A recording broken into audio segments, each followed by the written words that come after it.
Les faits se sont passés à Abobo, précisément au quartier Gagno-Agar, le 4 mars 2022. Monsieur Kwame Landry, 45 ans, vit en concubinage dans ce quartier avec Valérie, une femme lobby avec qui il a eu 2 enfants, dont le dernier a 2 ans. Malgré la belle femme qui partage sa vie, le sieur Landry entretient une relation avec une jeune fille.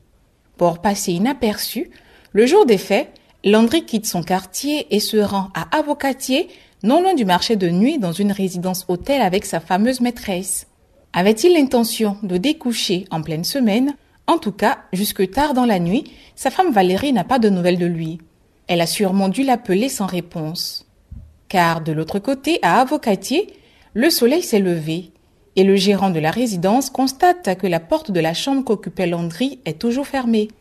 Dans un premier temps, il va toquer pour signaler au couple qu'il est temps de déserter les lieux.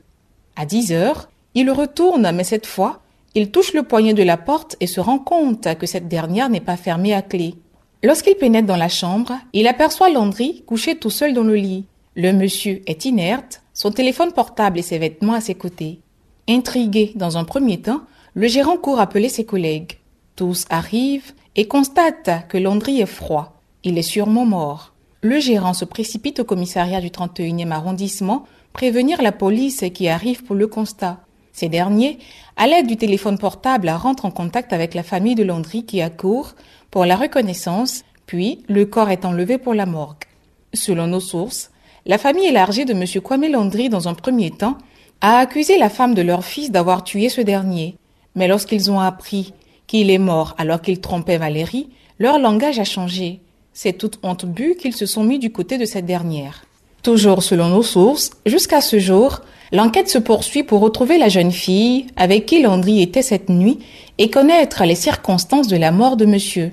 Est-il mort pour avoir abusé d'aphrodisiaques? A-t-il été tué par son amante du soir? Ou était-ce une attaque cardiaque? En tout cas, l'on retient qu'il est resté accroché au rideau, qu'il essayait de grimper pour atteindre le 7e ciel. À la place de sa concubine Valérie, comment auriez-vous réagi face à cette nouvelle? Ça se passe ici. Radio Côte d'Ivoire, Abidjan, 88.fm.